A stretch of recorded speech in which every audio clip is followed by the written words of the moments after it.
বাক্সাৰ হালবাৰী মহকুমাৰ অন্তৰ্গত বেকিনৈৰ নদী বান্ধ নিৰ্মাণত অনিয়ম নিৰ্মাণ সম্পূৰ্ণ হোৱাৰ এটা বছৰ পিছতে জহি খহি গৈছে কোটি টকীয়া বান্ধ নিৰ্মাণত অনিয়ম দুৰ্নীতিৰ অভিযোগ স্থানীয় লোকৰ ৰাজ্যৰ এগৰাকী প্ৰভাৱশালী ঠিকাদাৰ কোটি টকীয়া বান্ধত সংঘটিত হৈছে বৃহৎ কেলেংকাৰী বিটিআৰৰ বাক্সা জিলাৰ হালবাৰী মহকুমাৰ অন্তৰ্গত বেকিনৈৰ এলেঙামাৰী সোণবাৰী বিস্তানী গাঁৱৰ নদী বান্ধ এটা বছৰ নহতেই জহি খহি যোৱা পৰিলক্ষিত হৈছে বান্ধ নিৰ্মাণত সংঘটিত হোৱা অনিয়ম আৰু দুৰ্নীতিৰ বাবে এনেদৰে জহি খহি যোৱাৰ অভিযোগ তুলি ক্ষোভিত হৈ পৰিছে স্থানীয় লোকৰ লগতে একাংশ দল সংগঠন ৰাজ্যৰ প্ৰভাৱশালী ঠিকাদাৰজনৰ ময়মতালিৰ বাবে এতিয়া গৰাখহনীয়াৰ কবলত পৰি নিজৰ ঘৰদুৱাৰ হেৰুৱাৰ আশংকাত ভুগিছে নৈপৰীয়া ৰাইজে পিছে এবছৰতে জহি খহি যোৱা এই বান্ধটোৰ অনিয়মৰ বিৰুদ্ধে তদন্ত হ'বনে এই সন্দৰ্ভত চাওক বিটিআৰ ব্যুৰ চিফ শামসুল হকৰ এক বিশেষ প্ৰতিবেদন নমস্কাৰ আপোনালোকে চাইছে এনি ভাৰত 24 আৰু মই শামসুল হক ৰাজ্যৰ কি প্ৰভাৱশালী ঠিকাদাৰে ৰাজ্যৰ বিভিন্ন স্থানত বিভিন্ন ঠিকাৰ কাম কৰি থকা পৰিলক্ষিত হৈছে মই যিহেতু উপস্থিত আছো হালবাৰী মহকুমাৰ এটা ঠাইত আসলতে বেকিনৈৰ খহনীয়াই ৰোধ কৰাৰ কাৰণে এটা বান্ধ বনোৱা হৈছিল মোৰ সহযোগীক মই দেখুৱাবলৈ অনুৰোধ জনাম যি বেকিনৈৰ আসলতে এই খহনীয়া হৈছে সেই খহনীয়াত আসলতে বান্ধ নিৰ্মাণ কৰা হৈছিল আৰু বান্ধ নিৰ্মাণ কৰাৰ এটা বছৰ পিছতে আসলতে এই বান্ধ জহি হৈ যোৱা পৰিলক্ষিত হৈছে মোৰ সহযোগীক মই অনুৰোধ জনাইছো প্ৰত্যেকটো দিশৰ পৰাই দেখুৱাবলৈ অনুৰোধ জনাইছো আসলতে এই প্ৰভাৱশালী ঠিকাদাৰজনে অসমৰ বিভিন্ন বিভাগত লোক নিৰ্মাণ বিভাগে হওক বা জলসম্পদ বিভাগে হওক বিভিন্ন বিভাগত কোটি কোটি টকাৰ আসলতে ঠিকা আমন্ত্ৰণ পাইছে কিন্তু তেখেতৰ যি কাম কৰাৰ নমুনা সেই কামৰ যিটো নমুনা আসলতে একেবাৰে নিম্নমানৰ কামৰ নমুনা আৰু সেই নমুনা সেই কাম নিম্নমানৰ কাম কৰি আসলতে তেওঁ কোটি কোটি টকা আসলতে ৰাজ্য চৰকাৰৰ পৰা ইতিমধ্যে খৰকুৱা পৰিলক্ষিত হৈছে মই যি ঠাইত উপস্থিত আছে হালবাৰী মহকুমাৰ এই বেকিনৈৰ অঞ্চলত সেই বেকিনৈৰ অঞ্চলত আসলতে কি ধৰণে কোন ঠিকাদাৰে কাম কৰিছিলে মই জানিব চেষ্টা কৰিম মোৰ লগত ইয়াৰে স্থানীয় এগৰাকী যুৱক আছে উপস্থিত মই তেখেতৰ পৰা জানিম হয় আসলতে এই কামটো কোন ঠিকাদাৰে কৰিছিল আৰু কিমান টকাৰ কাম আৰু কেতিয়া কৰি আৰম্ভ কৰিছিল এইটো আপোনালোকে জানে যে আজি আমি যিখন গাঁৱত আছে এলেঙামাৰী সোণবাৰী সীমাৱৰ্তী ঠাই আছে এতিয়া যি অসম চৰকাৰৰ ৱৰ্ল্ড বেংকৰ টকাৰে যি জিঅ' কাম চলি আছে নদী বান্ধৰ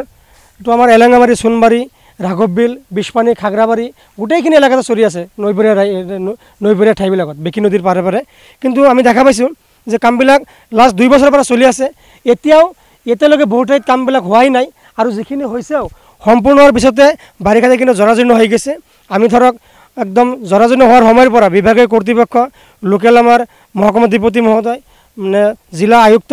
মহোদয় বিভিন্ন কৰ্তৃপক্ষক জনাই আছোঁ কিন্তু তেখেতসকলে সঁহাৰি দিয়াত অলপ পলম হৈছে এই যে আজি যিখিনি আপোনালোকে চাইছে যে এতিয়া মানে খৰালি কাল এতিয়া যদি কামখিনি নকৰে যেতিয়া বাৰিষাত কৰিব এই কামখিনিৰ কোনো সঠিক মূল্য মানে হেৰি নহ'ব উপযুক্ত স্থানত কামখিনি ৰূপায়ণ নহ'ব তাৰমানে যদি যি মানে পানীৰ সোঁত হয় বেকি নদীৰ মানে বাৰিষাৰ সময়ত এই বস্তাবিলাক পেলালে সঠিক ঠাইত নপৰে সেইকাৰণে আমি বিভাগীয় কৰ্তৃপক্ষক অনুৰোধ জনাওঁ যে এই কামখিনি সোনকালে হ'ব লাগে আৰু এই কামবিলাক কৰি আছে ANPL নামৰ এটা কোম্পানী আৰু যাৰ স্বত্বাধিকাৰী হ'ল আমাৰ অনুপম শৰ্মা তেখেতৰ নেতৃত্বত কাম চলি আছে ইয়াৰ পৰা আপোনালোকে 500 মিটাৰ দক্ষিণে যাওক সোণবাৰীৰ 0 পইণ্ট নামৰ এখন ঠাই আছে তাতে 2 বছৰ আগৰ কাম এতিয়াও মানে হোৱাই নাই আপোনাৰ ৰিপেয়াৰিং কৰোঁতে দূৰৰ কথা তাতে কামেই হোৱা নাই তো এইখিনি লৈ আমি বাৰম্বাৰ দাবী উত্থাপন কৰিছোঁ কিন্তু কামখিনি হোৱা নাই কিন্তু আমি আকৌ আপোনালোকৰ জৰিয়তে এই এনি ভাৰত মিডিয়াৰ জৰিয়তে বিভাগীয় কৰ্তৃপক্ষক তথা অসম চৰকাৰক আহ্বান জনাওঁ যাতে এই কামখিনি সঠিক সময়ত হয় এতিয়া বাৰিষা কাল কামখিনি কৰাত সুবিধা হ'ব আৰু মানে সহজ হ'ব বহুত সুবিধা পাব কাম কৰোঁতে হয় হয় মানে গোটেইখিনি কামখিনি চলি আছে লাষ্ট 2 বছৰ হ'ল মানে ঠাই চলি আছে আজি 1 বছৰ এইখিনি কৰিলে পিছৰ বছৰ এইখিনি কৰিলে কিন্তু এইখিনি এতিয়া বাৰিষাত এইখিনি মানে জৰাজীৰ্ণ হৈ গ'ল এতিয়া ৰিপেয়াৰিঙৰ প্ৰয়োজন এতিয়া আমি কৈছোঁ সোনকালে ৰিপেয়াৰিং হ'ব লাগে আসলতে এটা বছৰ পূৰ্বে এই স্থানত ANPL নামৰ যি নিৰ্মাণীয় কোম্পানী আছে সেই কোম্পানীয়ে এই জিঅ' বেগৰ যি নদী বান্ধৰ কাম কৰিছিলে আসলতে গৰাখহনীয়া ৰোধ কৰাৰ কাৰণে অসম চৰকাৰে আসলতে কোটি কোটি টকা জলসম্পদ বিভাগৰ জৰিয়তে ঠিকাদাৰসমূহক দিছে আৰু সেই ঠিকাদাৰসমূহে ইতিমধ্যে বিভিন্ন ঠাইত কাম কৰা পৰিলক্ষিত হৈছে কিন্তু একেবাৰে কামৰ যি নিৰ্মমান আসলতে নিৰ্মাণ কাৰ্য একেবাৰে কম মূল্যৰ আসলতে কাম সামগ্ৰী ব্যৱহাৰ কৰি আসলতে এই কামসমূহ কৰা পৰিলক্ষিত হৈছে মই সহযোগী আকৌ দেখুৱাবলৈ অনুৰোধ জনাইছোঁ আমাৰ কেমেৰা ঢুকি পোৱালৈকে যিমানখিনি ঠাই আছে সেই ঠাইত আচলতে এটা বছৰ পূৰ্বে এই স্থানত আচলতে কাম কৰিছিলে এই নিৰ্মাণ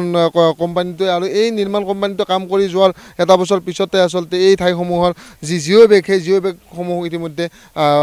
ভাঙি যোৱা পৰিলক্ষিত হৈছে যি নিৰ্মাণৰ বান্ধ আছিল সেই নিৰ্মাণৰ বান্ধ ভাঙি যোৱা পৰিলক্ষিত হৈছিলে মই সহযোগীক দেখুৱাবলৈ অনুৰোধ জনাম আৰু মই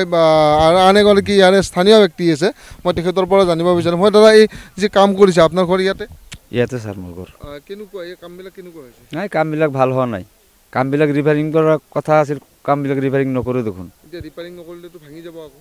ৰিপেয়াৰিং নকৰিলে ভাঙি যাব আকৌ খহনীয়া আহিব আপোনালোকৰ খহনীয়া আহিব পানী আহিলে ভাঙি যাব ঘৰদুৱাৰ আকৌ ভাঙি যাব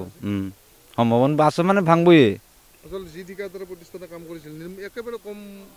সামগ্ৰী মানে নিম্নমানৰ কাম কৰিছে কৰিছে সেইকাৰণে আচলতে হৈ গ'ল